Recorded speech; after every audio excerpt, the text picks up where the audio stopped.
Beleza, pessoal? Vamos então começar a nossa segunda aula tratando aqui acerca da Lei 9784/99. Beleza, gente? Muito bem. Hoje nós vamos falar aqui do artigo 1º, parágrafo 2º da Lei 9784/99. Acompanha comigo o que está disciplinado no artigo 1º, parágrafo 2º da Lei 9784/99. Você que está aí com o seu computador, abra a lei aí para você ter acesso a esse dispositivo, beleza, pessoal? Então está escrito assim, olha lá. Para os fins desta lei, consideram-se, inciso número 1, órgão, a unidade de atuação, integrante da estrutura da administração direta e da estrutura da administração indireta, beleza, pessoal? Inciso 2, entidade, a unidade de atuação dotada de personalidade jurídica, beleza? Inciso 3, autoridade, o servidor ou agente público dotado do poder de decisão. Então, olha o que eu quero que você leve para a prova. Primeiro, antes da gente falar de órgão e entidade, eu vou falar da autoridade logo de cara. A lei é bem clara. Professor, quem é a autoridade segundo os ditames legais? É a autoridade o servidor ou agente público que tem poder de decisão. Então, se o indivíduo tem poder de decidir, a títulos legais, ele é chamado de quê, meus amigos e amigas? Autoridade. Bacana, pessoal? Tendo poder de decidir, é denominado como autoridade. Muito bem, sem grandes problemas, legal? Agora, professor, a lei fala assim, ó, órgão é a unidade de atuação, integrante da estrutura da administração direta e da estrutura da administração indireta. Beleza? Tranquilo? E vem a lei e fala assim, ó, entidade é a unidade de atuação dotada de personalidade jurídica. Presta bem atenção em uma coisa, primeiro detalhe. Tanto os órgãos como as entidades, eles são detentores de personalidade jurídica própria. Então, se falarem na sua prova, desculpa, que detentor de personalidade jurídica, vamos retificar aqui. Eles são unidades de atuação. Bacana, pessoal, retificando rapidinho. Tanto o órgão como a entidade são unidades de atuação. Isso que dá a gravar a aula quase meia-noite, né? Morrendo de sono. Então, vamos lá. O órgão, segundo a lei, é uma unidade de atuação? É uma unidade de atuação, ou seja, o Estado pode atuar através de um dos seus órgãos. Bacana, pessoal? As entidades são unidades de atuação, as entidades também são unidades de atuação. Então, tanto o Estado pode atuar por meio de órgãos, quanto o Estado pode atuar por meio de entidades. Mas a lei, ela deixa uma distinção muito clara. Ela fala assim, ó, o órgão é uma unidade de atuação integrante da estrutura da administração direta e da estrutura da administração direta, ponto, para por aí. Só que ela vira para a entidade e fala assim, ó, a entidade é uma unidade de atuação dotada de personalidade jurídica. Então, meus amigos e amigas, a primeira diferença está aqui. As entidades possuem personalidade jurídica própria. Elas podem, em nome próprio, assumir direitos e contrair obrigações, ao passo que os órgãos não são detentores de personalidade jurídica própria. Eu sempre falo isso aqui em sala de aula, não vai ser diferente com vocês. Eu quero que você lembre simplesmente assim, ó. É como se o órgão fosse um braço da entidade. Pensa, eu sou a União. Eu crio meu braço direito, denomino meu braço direito de Ministério da Justiça. É o meu braço, é o meu órgão. Quando o Ministério está indo lá e prestando uma atividade, na verdade, quem está fazendo a atividade? Sou eu, a própria União. Pensa comigo, seu braço. Olha para o teu braço aí agora. Ele tem personalidade própria? Ele assume obrigações em nome próprio? Ele responde pelos seus próprios atos? Não. E isso a Lei 9784 deixou muito claro. Então presta atenção. Primeira característica que será diferenciadora. Olha aqui, eu já falei uma característica que é semelhante. Tanto o órgão quanto as entidades são unidades de atuação. O Estado pode atuar ora por meio de órgãos, ora por meio de entidades. Bacana? Agora, primeira característica que é uma característica diferente. Órgãos não possuem personalidade jurídica própria. Bacana, pessoal? Ao passo que as entidades possuem personalidade jurídica própria, beleza? Segunda característica. Se o órgão não tem personalidade jurídica, o órgão não responde pelos seus próprios atos. Órgão não responde pelos seus próprios atos. Já as entidades que são detentoras de personalidade jurídica respondem pelos seus próprios atos. Como assim, professor? O indivíduo está dirigindo um veículo da Polícia Federal, que é um órgão da União, beleza, pessoal? E ele colide com o meu carro. ele me causou um dano no exercício daquela atividade. Eu vou responsabilizar a Polícia Federal, que é um órgão, ou a União? Pensa comigo. Eu vou responsabilizar a União, porque ela tem personalidade. A Polícia Federal é apenas um braço da União. O braço não irá responder pelos seus próprios atos. Tranquilo até aqui, gente? Mais uma característica. Órgão não possui patrimônio próprio. Bacana até aqui, pessoal? Os órgãos não são detentores de patrimônio próprio. Professor, mas isso, nada disso que você está falando está na Lei 9784. Não, mas isso daqui é um aprofundamento em direito administrativo, beleza, pessoal? Então, olha lá. Órgão não tem patrimônio próprio.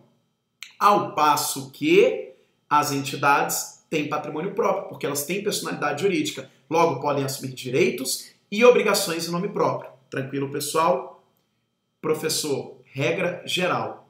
Órgão realiza licitação, mas, em regra, não pode firmar contratos, porque ele não pode assumir em nome próprio direitos e obrigações. Presta atenção, é um detalhe. O órgão faz licitação porque licitação é procedimento administrativo. Ele pode promover esse procedimento administrativo? Sim, mas, em regra, o órgão não firma contrato, porque firmar contrato é assumir obrigação em nome próprio. Bacana até aqui? Cuidado, essa é a regra, mas existe uma exceção. Órgão pode firmar contrato de gestão, como está previsto no artigo 37, parágrafo 8º do texto constitucional. Então, olha lá, órgão realiza a licitação, mas, em regra, órgão não faz contrato, com exceção do contrato de quê, pessoal? De gestão que pode ser feito, beleza? Entidades realizam licitação, entidades firmam contrato. Bacana até aqui, meus amigos e amigas? Tá tranquilo? Muito bem. Mais uma característica. Em regra, órgão não é detentor de capacidade processual. Em regra, os órgãos não detêm capacidade processual para estar em juízo. Bacana até aqui, pessoal? Pelo fato de não terem personalidade. Ao passo que as entidades possuem capacidade processual, tanto ativa como passiva. Bacana até aqui? Então, olha uma coisa que eu te falei. A regra é que o órgão não tem capacidade processual. Se perguntarem na sua prova sobre capacidade processual de órgãos públicos, em regra, eles não têm. Agora, pessoal, muito cuidado com o detalhe. Nós temos uma exceção aqui da lavra da jurisprudência do STF.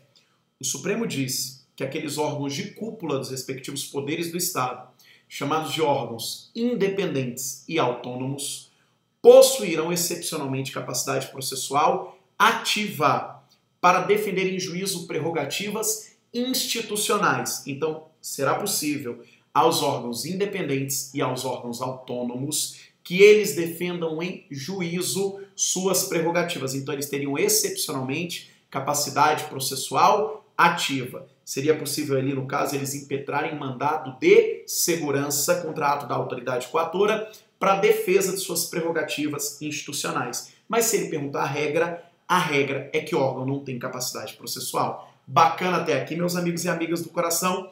Falamos aí as principais características que, na tua prova, eles poderiam colocar entre órgãos e entidades. Só uma dica importante. Professor, entidade tem CNPJ? Elas têm CNPJ.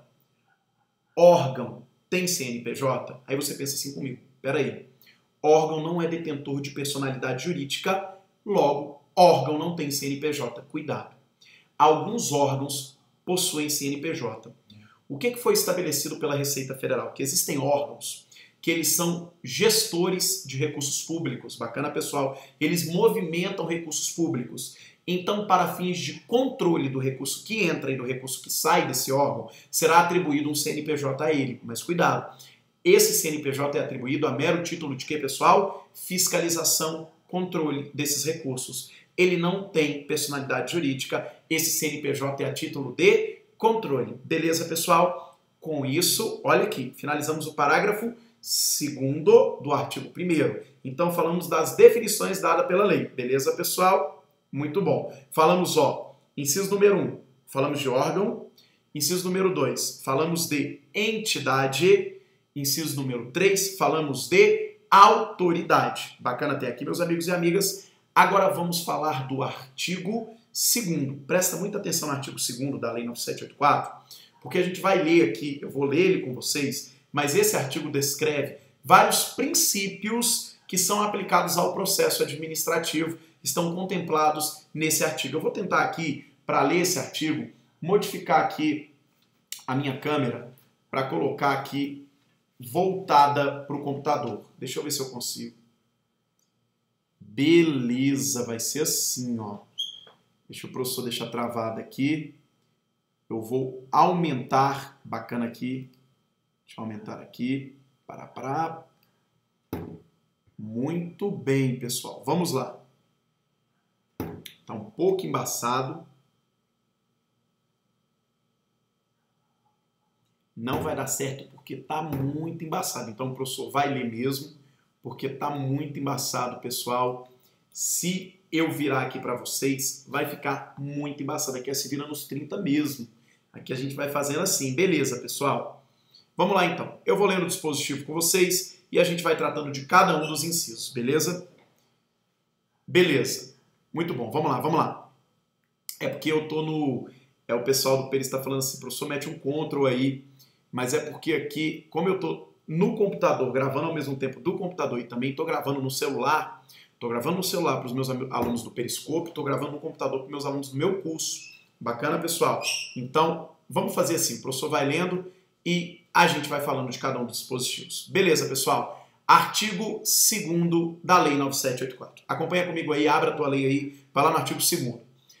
A administração pública obedecerá, dentre outros, os princípios da legalidade, finalidade, motivação, razoabilidade, proporcionalidade, moralidade, ampla defesa, contraditório, segurança jurídica, interesse público e eficiência.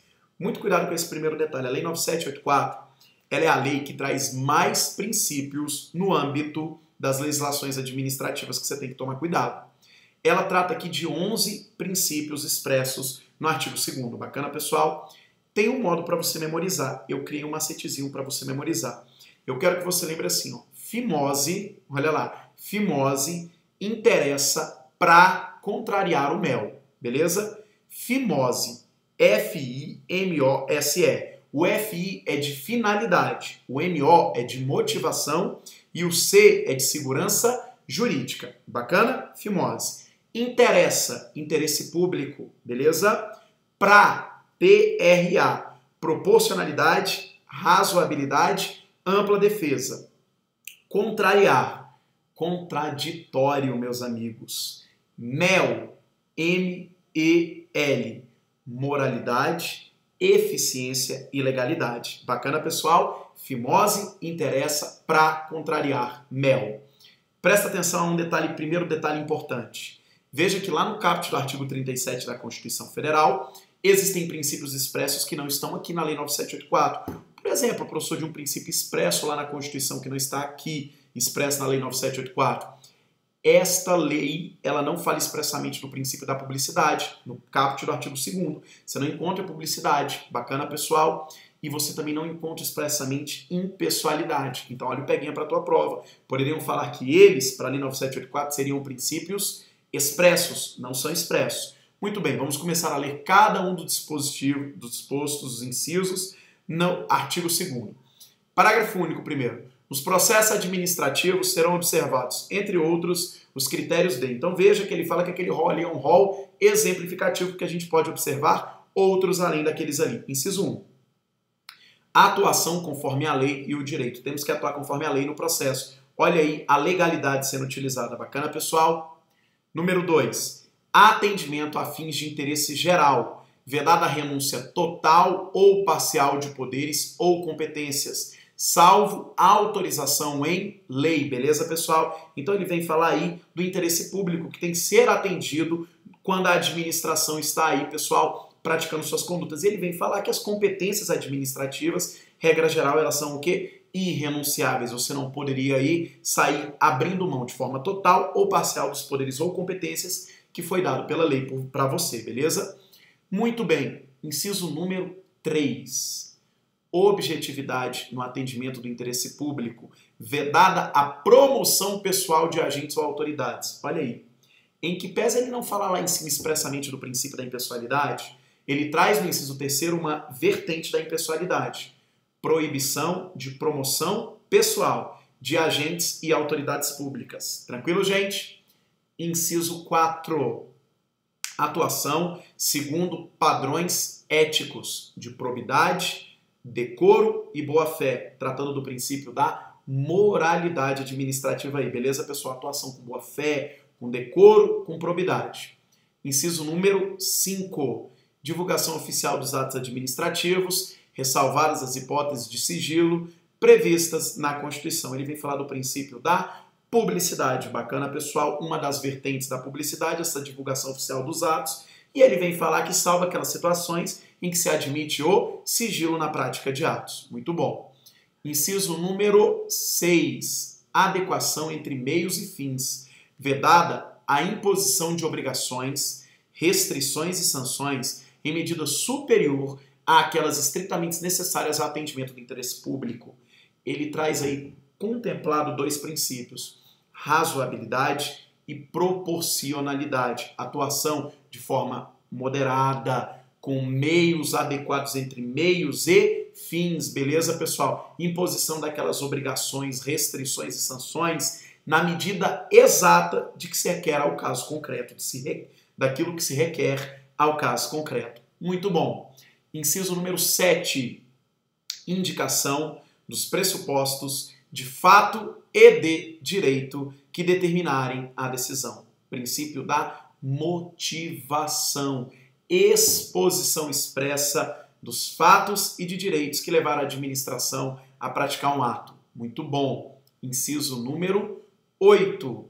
Observância das formalidades essenciais à garantia dos direitos dos administrados. A gente tem que ler o 8 e o 9 em conjunto. Primeiro, no 8 ele fala assim, ó, observância das formalidades essenciais à garantia dos direitos dos administrados. Então, se existe alguma formalidade essencial, ela tem que ser observada. E vem o 9 e fala assim, ó, adoção de formas simples, suficientes para propiciar o adequado grau de certeza, segurança e respeito aos direitos dos administrados.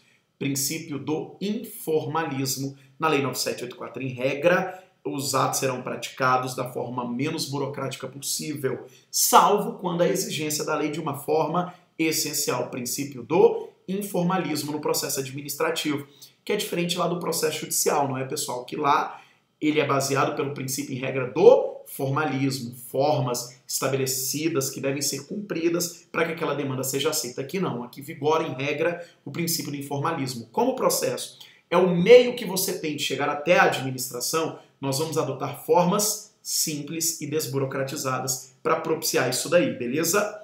Muito bem, pessoal. Próximo. Inciso 10.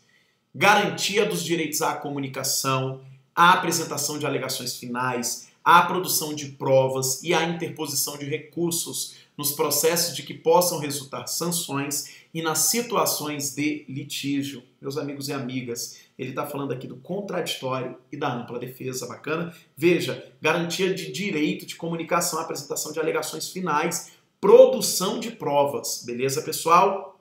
Inciso número 11, proibição de cobrança de despesas processuais, ressalvadas as previstas em lei, beleza? Nós ainda vamos falar disso para vocês. Então, isso daqui contempla o princípio da gratuidade dentro do processo administrativo. A regra geral é que é proibida a cobrança de despesas processuais, salvo aquelas exigidas em lei. Inciso número 12, penúltimo inciso, impulsão de ofício do processo administrativo sem prejuízo da atuação dos interessados. Aqui ele está falando do princípio da oficialidade no processo. Professor, o que é o princípio da oficialidade?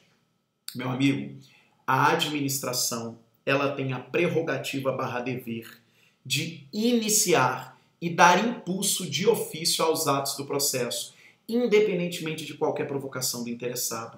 Professor, calma aí, eu não estou entendendo isso, mas é porque eu estudei no processo judicial que lá a regra é que o Poder Judiciário precisa ser provocado para que ele possa atuar. Aqui não, meus amigos. Processo administrativo, a administração pode, de ofício, iniciar o processo e pode, de ofício, dar trâmite aos atos processuais. Princípio da oficialidade. Agora, cuidado com uma coisa. O fato da administração poder dar impulso de ofício ao processo não proíbe que o interessado requisite alguma coisa, não proíbe que o interessado solicite a realização de diligências. Mas o que você tem que levar para a prova? A administração não precisa desse pedido, dessa solicitação do interessado para que ela promova seus atos. Ela pode fazer isso daí, independentemente de qualquer provocação do interessado pelo princípio da oficialidade. Bacana, pessoal? Muito bem. Inciso número 13. Interpretação da norma administrativa da forma que melhor garanta o atendimento do fim público a que se dirige, vedada a aplicação retroativa de nova interpretação, a que ele contempla o princípio da segurança jurídica no âmbito do processo administrativo. Bacana, pessoal? Então, nós finalizamos aqui o artigo 2º da Lei 9784. Dê uma lida nesse dispositivo. Em casa, aprofunde aí na abordagem desse dispositivo. Beleza, pessoal? A nossa dica de hoje nós paramos por aqui. Então, vimos hoje artigo 1º, parágrafo 1º e o artigo 2º e seus 13 incisos do artigo 2º. Beleza, meus amigos e amigas? Foi um prazerzão estar com vocês e até o nosso próximo encontro.